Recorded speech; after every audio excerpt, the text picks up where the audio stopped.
Добро утро на сите. Почитувани министри за здравство од регионот, почитуван домаќин, господин Филипче, представници на граѓанското општество, членови на одборот, пријатели и партнери и извршен директор на Глобалниот фонд, господин Питер Сенц. Како председавач на Глобалниот фонд и како професионалец,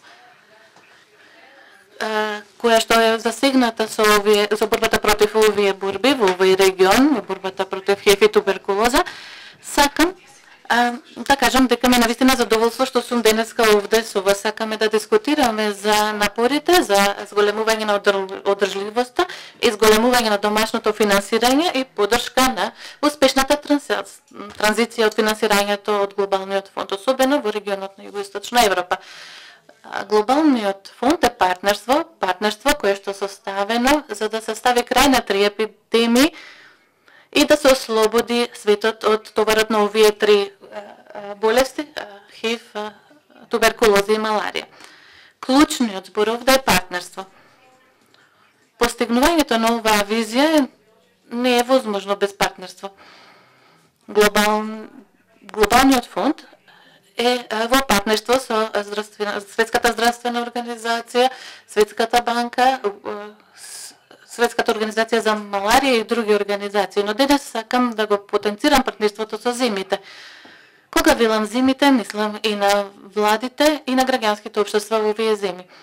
Стратегиите и политиките на Глобалниот фонд се дефинираат во соработка со земите. Земите се представени на сите нивоа во раководството, во водењето со Глобалниот фонд. Сите активности на Глобалниот фонд се базираат врз овие темели.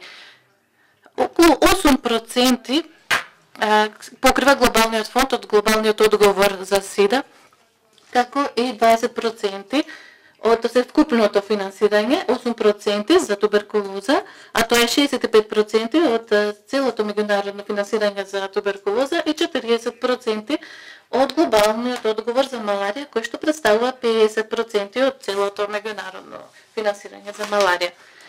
Домашното финансирање опфаќа повеќе од 50% од глобалниот одговор на СИДА, повеќе од 80% од глобалниот одговор за туберкулоза и повеќе од 30% од глобалниот одговор на маларија.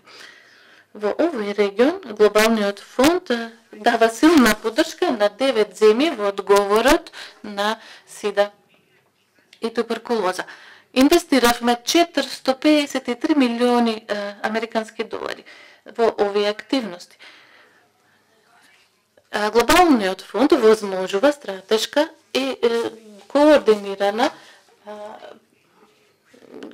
координиран одговор, а за да го постигнеме целта да се ослободиме од овие болести, партнерството мора да го зајакнеме. Мора да сме постратешки определени, подобро да ги користиме ограничените ресурси кои што ни се на располагање и мора да работиме побрзо. За да одговориме на ова, Глобалниот фонд разви политики за поддршка на транзицијата. Разбираме дека долгорочната одржливост е фундаментален аспект од развојот и глобалното финансирање.